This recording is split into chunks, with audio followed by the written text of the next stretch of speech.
शायद वो अंडरग्राउंड हो चुके हैं इस ऑपरेशन की वजह से। हमें जल्द से जल्द कुछ करना होगा। सर, अगले महीने आयोजन है। येती को पकड़ो या फिर आयोजन रद्द कर दो।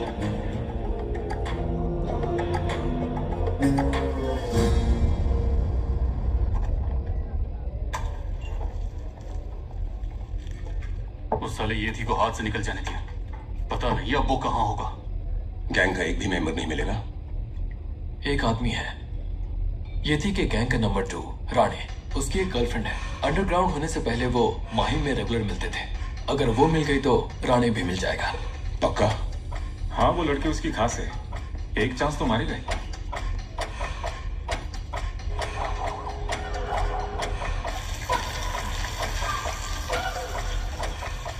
लड़की पे भरोसा है? हमने उसे सेफ रखने का वादा किया है। वो जरूर आएगा। आ गया।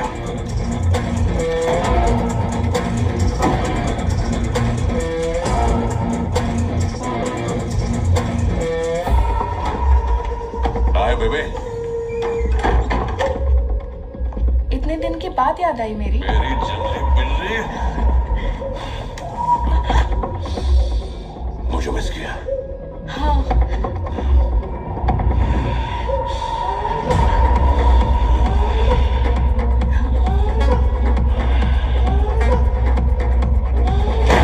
राणे!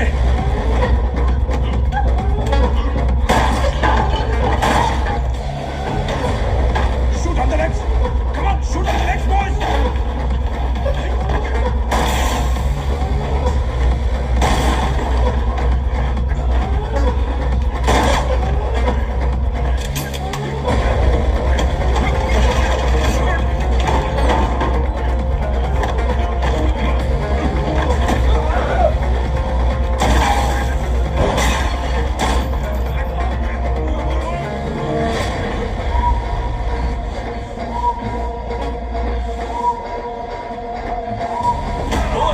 येती कहाँ है? जल्दी बोल। बोल साले! हे! येती कहाँ है? पता नहीं। ये येती के बारे में कुछ नहीं बोलेगा तो इसकी जबान किसी काम की नहीं। तो अगर मैं इसको काट दूं तो कुछ तो शांति मिलेगी।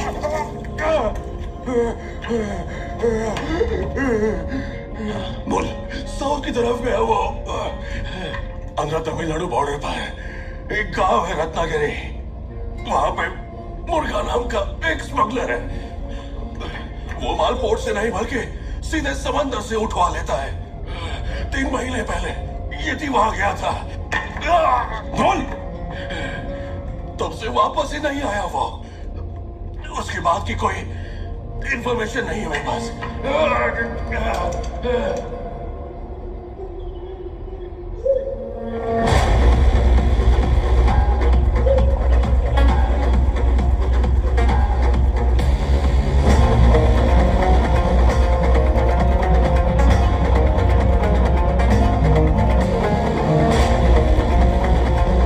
डीएसपी तुलसी?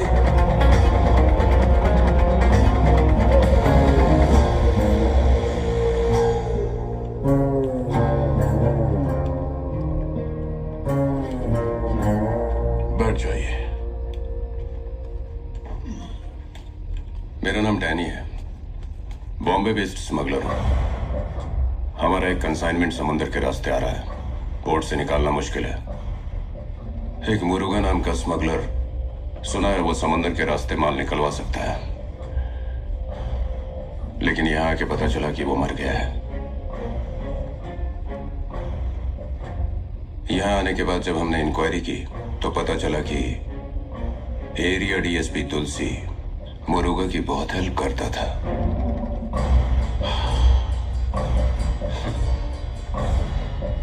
अब हमारी भी हेल्प कर दो, जैसे मुरुगा की हेल्प करते थे। अपना दाम बताओ। समंदर से माल बाहर निकालकर ना मुर्गा लाता था और ना मैं।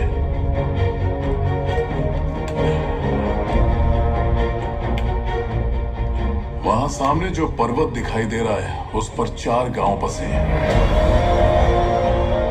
उस पूरे इलाके को लाल समंदर कहते हैं। समंदर से सब कुछ निकाल के लाते हैं वहां के लोग।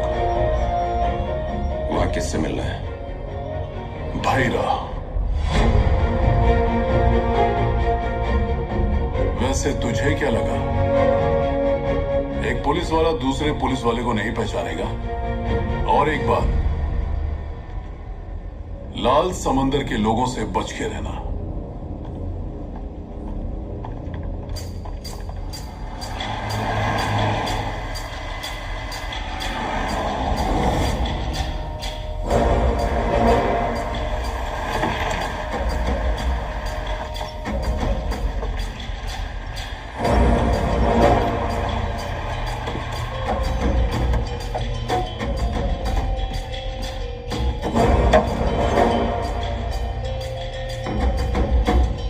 कौन है तू? क्या चाहिए? भायरा से मिलना है।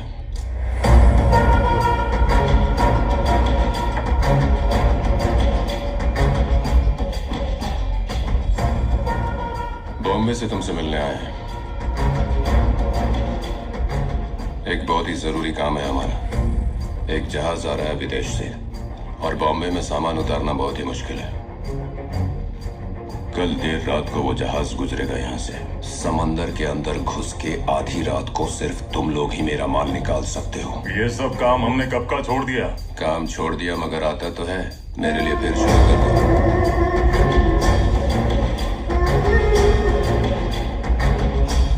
मैं वो कीमत दूंगा कि ये पर्वत सोने का बन जाएगा। ओ सुन बे, जहां से आया वहीं चला जा। क्या हुआ? प्यार से समझ में नहीं आ रहा? शहर से बहुत दूर रहते हो। इस वीराने में मार के गाड़ दूंगा तो किसी को पता भी नहीं चलेगा। इससे पहले कि तेरा खून बहे, मेरी बात मान जा, नहीं तो पछताएगा।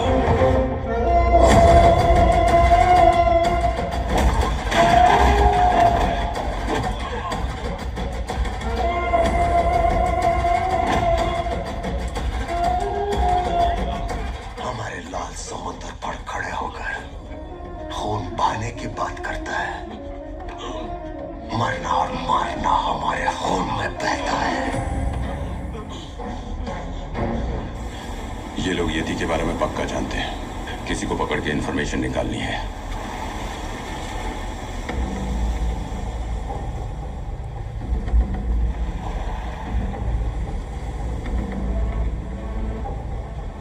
उन्हीं के पर्वत पे उन्हीं को दबाने की कोशिश की। कौन हो तुम?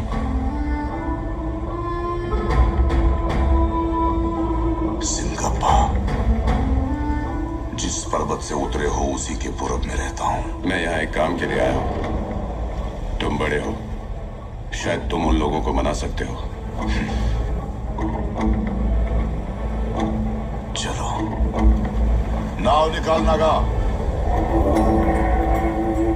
बड़ी बात नहीं है इनके लिए माल निकलवाना। ये पूरी जगह तो हीरो की खान की तरह है। तो फिर मैं ये कैसे मानूं कि तुम लोगों ने ये काम छोड़ दिया? अपने लोगों को बोलो जो चाहिए मैं उन्हें दूंगा। बस मेरा ये काम करवा दो, ठीक है?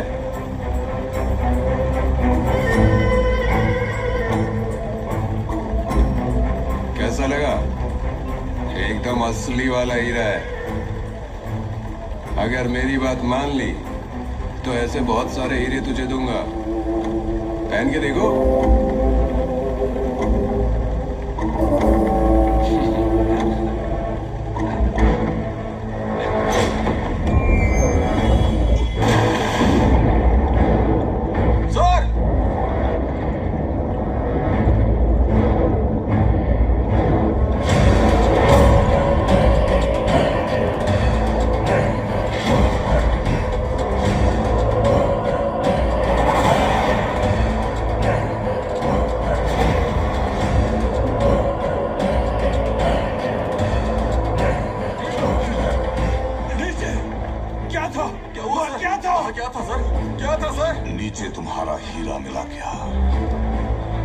समंदर में जो दिखा उसने तुम्हें हिला दिया, तुम्हारा हीरा भुला दिया।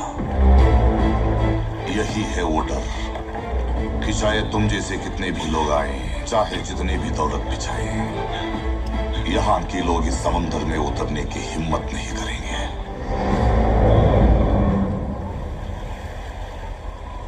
जो मैंने समंदर के अंदर देखा वो अभी भी मेरी आंखों के सामने है।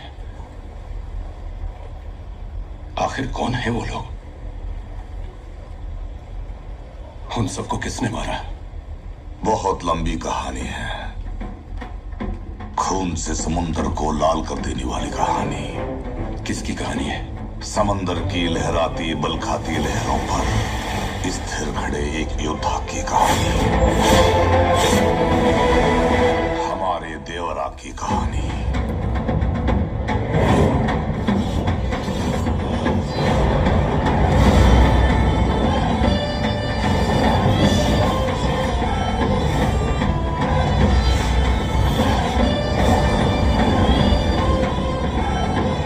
डर को पार करना है तो देवों की कहानी सुनो, डर को समझना है तो देवरा की कहानी सुनो।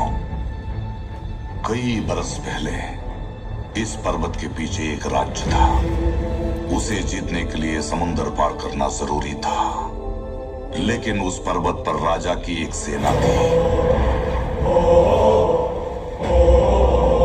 हर कोने से चुन चुन कर सजाई हुई एक सेना, ना जात ना धर्म, डर जरा सा भी नहीं। शस्त्र उनका भगवान था, साहस उनका शस्त्र। रात दिन पर्वत के वीर समुद्र की रक्षा करते रहे। शत्रुओं के खून से सैकड़ों बार लाल हुआ ये समुद्र, इसलिए अब लाल समुद्र कहलाता है। राज्य उजड़ गए, समुद्र पार से आए हुए फिरंगी देश की संपत्ति को लूट कर ले जाने लगे। सेना से ये देखा नहीं गया, देश के लिए कुछ भी करने का जज्बा था ना उनमें जनाब। लुटेरों की नौकाओं से लूटा हुआ माल फिर से लूटकर यहाँ के लोगों में बांटते थे। जब फिरंगी चले गए तब देश को इस पर्वत के वीरों की ताकत की जरूरत नहीं रही। उनकी जरूरतों के बारे में सोचने वाला एक भी इंसान नहीं रहा। इन परिवारों की भूख का फायदा उठाया कुछ लालची लोगों ने। समंदर पर इन वीरों की ताकत का इस्तेमाल करने कुछ लोग इस पर्वत पर आ पहुंचे। बात क्या है मुर्गा? तुम्हें पहले कभी ऐसे घबराते हुए नहीं देखा। पूनम रात है तुलसी, समंदर देखो कैसे उछल रहा है। घबरा रहा हूं कि मेरा काम होगा कि समंदर चाहे जितना भी ऊपर उठ जाए, हमारे पास उसे काबू में लाने वाला योद्धा है। डरो मत मुर्गा।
Indian Coast Guard Eastern Regional Officer, Irfan.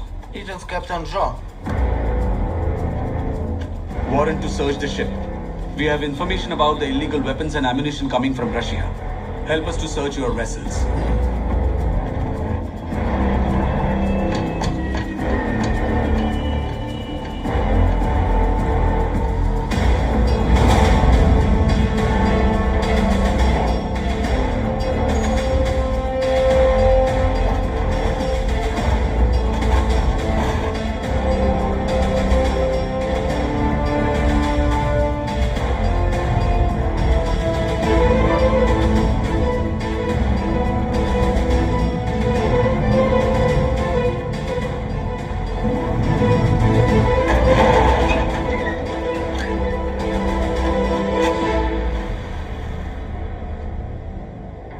Sugar sir.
ये लॉक्स क्यों खुले हुए हैं?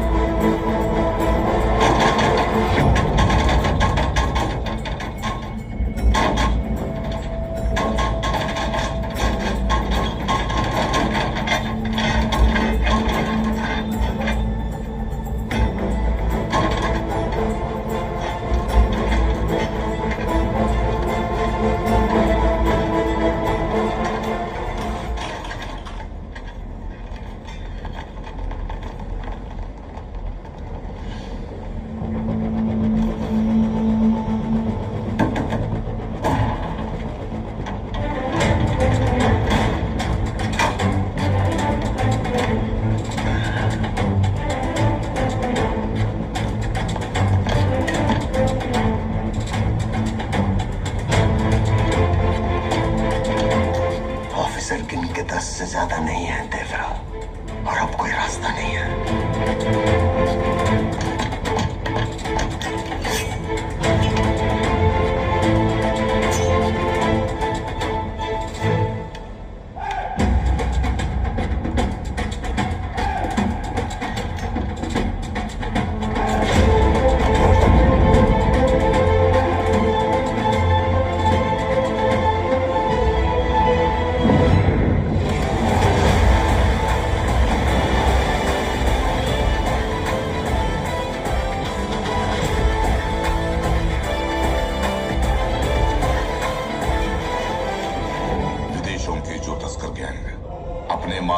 पोर्ट से बाहर नहीं ले जा पाते थे, वो इन लोगों की ताकत पहचान कर अपना माल सीधा समुद्र से उठाने लगे।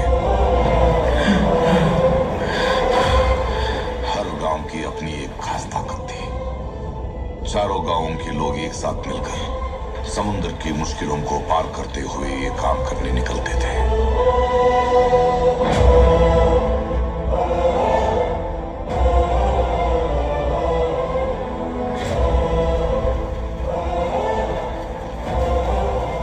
बच्चों को खतरे में क्यों डालता है? देवरा ने तुझे कितनी बार समझाया मेरा? मेरा गांव, मेरे आदमी, मेरे नियम, मैंने भी कितनी बार बताया है रायप्पा।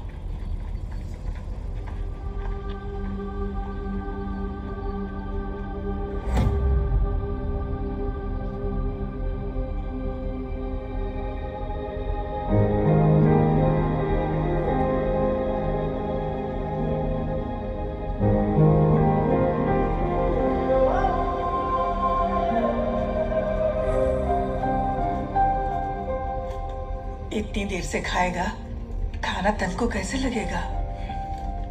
मेरी बात छोड़, तू इतनी रात तक जागेगी तो तेरी तबीयत भी खराब होगी ना। जब तक तुझे देख न लूं, मुझे नींद कैसे आएगी? तू ही बताना बेटा। बहुत कुछ जाते देखा है इन आंखों ने। अपने पिता को जाते देखा, तेरे पिता को, भाई बहन, सारे अपनों को इन अभागी आंखों ने जिंदगी भर मौत से अपनों को जाते हुए देखा। अब और देखने की हिम्मत नहीं है। अब या तो तू मुझे जाते हुए देख, नहीं तो रोज अपना चेहरा दिखा दे। तुझे देख लिया ना, अब मैं चैन की नींद सो जाऊंगी।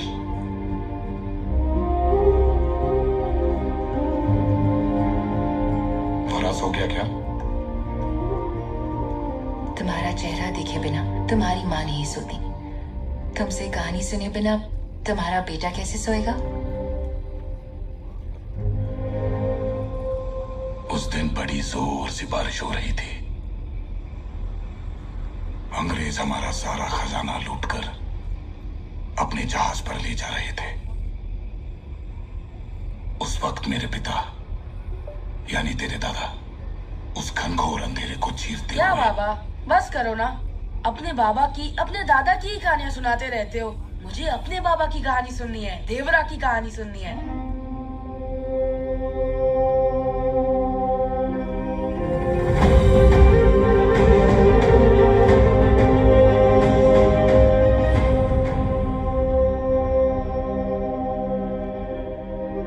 तेरे बाबा की कहानी तुझे बताने लायक नहीं है। मेरे पिता देश के दुश्मनों से लड़कर विजयी हुए, पर हमारी बस जीवित रहने की कहानी है।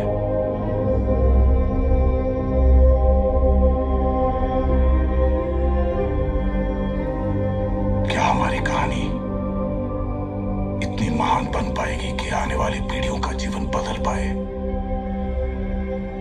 मुझे नहीं पता। कैसे हो बेटा? अच्छा हूँ, तू कैसे है? ठीक हूँ मैं। कैसे हो देवरा? बेटा, पढ़ाई कैसी चल रही है? अच्छी चल रही है देवरा। 2 साल में पूरी भी हो जाएगी। फिर मैं लौटकर यहीं गांव में स्कूल खोलूंगा देवरा। ये रख लो। ये क्या? तुमसे पहले ही बहुत मदद ले चुके देवरा, रहने दो। इसे मदद नहीं कहो, ये हमारी जिम्मेदारी है। समंदर पे तुम्हारा पति हमें से एक था, हमने उसे समंदर पर ही खो दिया। अब उसका परिवार हमारा परिवार है। रख लो इसे।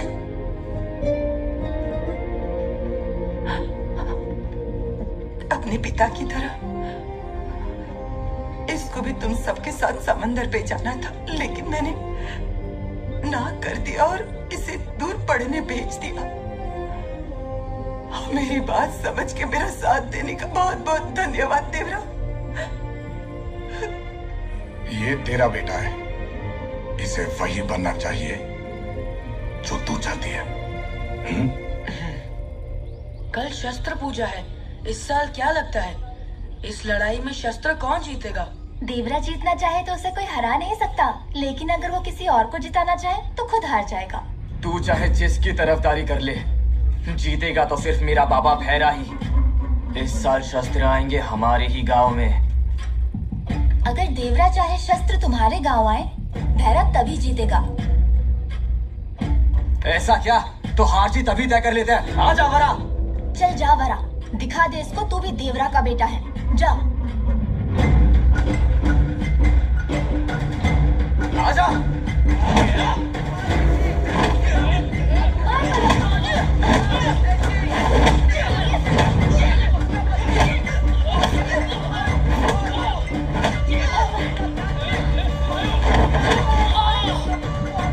मार वरा, छोड़ना मत। और मार।